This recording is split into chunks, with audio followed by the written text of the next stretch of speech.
Anatomia, fisiologia e acústica são temas recorrentes quando a gente pensa nesse universo do ensino do canto.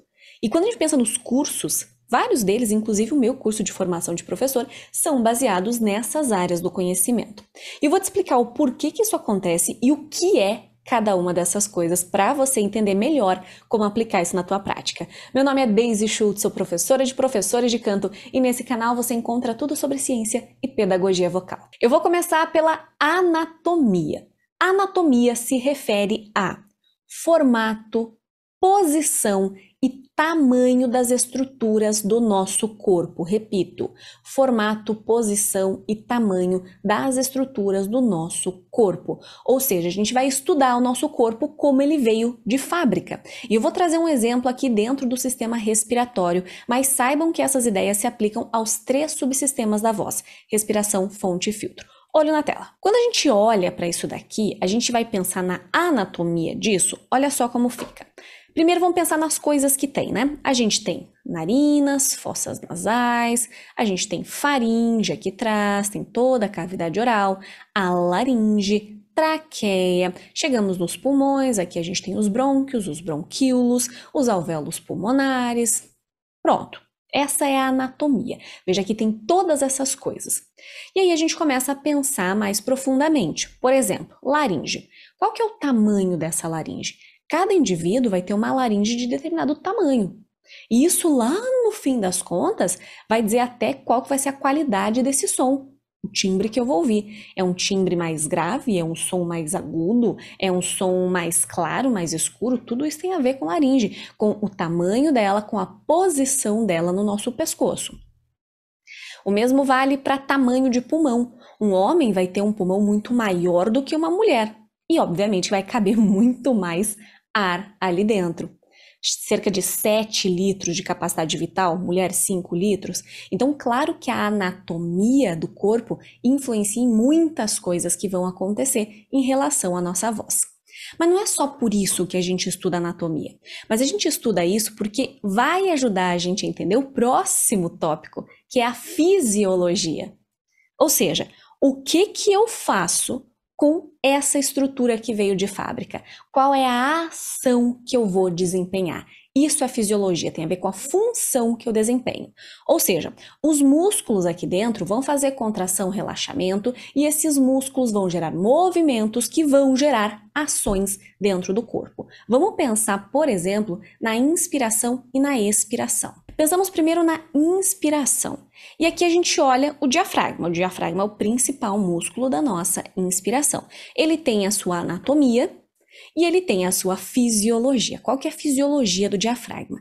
Quando ele contrai, ele vai para baixo e isso faz com que gere uma pressão negativa dentro dos meus pulmões e o ar vai entrar. Esta é a fisiologia da inspiração e precisou de uma contração muscular, de uma função de dentro do meu corpo, ok? Se a gente for pensar na expiração, a mesma coisa. Vamos pensar numa expiração forçada, quando eu estou espirrando, quando eu estou tossindo, gritando, enfim, quando eu preciso ativar os meus músculos expiratórios. Quem são eles? A gente tem os músculos intercostais internos e a gente tem os músculos abdominais. Vou fazer, por exemplo, ha, ha, ha. Quando eu faço isso, essa expiração forçada para fora, eu também dependo de uma ação dos meus músculos. Esses caras aqui vão contrair, diminuindo o espaço dentro de mim para expulsar esse ar para fora. E a gente pode pensar assim, ó, em cada um deles. Qual que é a função do reto abdominal, dos oblíquos, do transverso, pensando nos músculos do abdômen? O que o meu intercostal externo faz? Ele realmente contrai? Ou eu posso manter os intercostais internos ativados? Entendeu? Tem muita coisa por detrás dessa dinâmica da fisiologia, mas é algo realmente muito interessante. E, de novo, a gente aplica isso tanto em nível respiratório, quanto em nível fonatório, quanto em nível ressonantal. Isso é muito legal. E a gente entende qual é o padrão de funcionamento do corpo. E depois a gente compara qual que é o padrão do meu aluno. Está de acordo com o que diz a minha fisiologia? Ou então, eu preciso adaptar essa função natural do meu corpo para cantar melhor? Cara, isso aqui é muito complexo, é muito legal. Mas enfim, a gente entende a anatomia e isso ajuda a gente a entender a fisiologia. E entendeu a fisiologia, a gente consegue entender melhor a acústica, que é a terceira área que a gente vai falar. A acústica é o resultado sonoro da minha fisiologia. Então vamos retomar. Anatomia, estrutura, tamanho, forma, blá, blá, entendo tudo isso.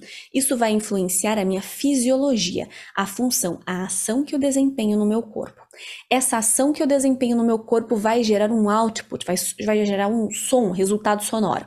Esse resultado sonoro que veio da minha fisiologia é a acústica.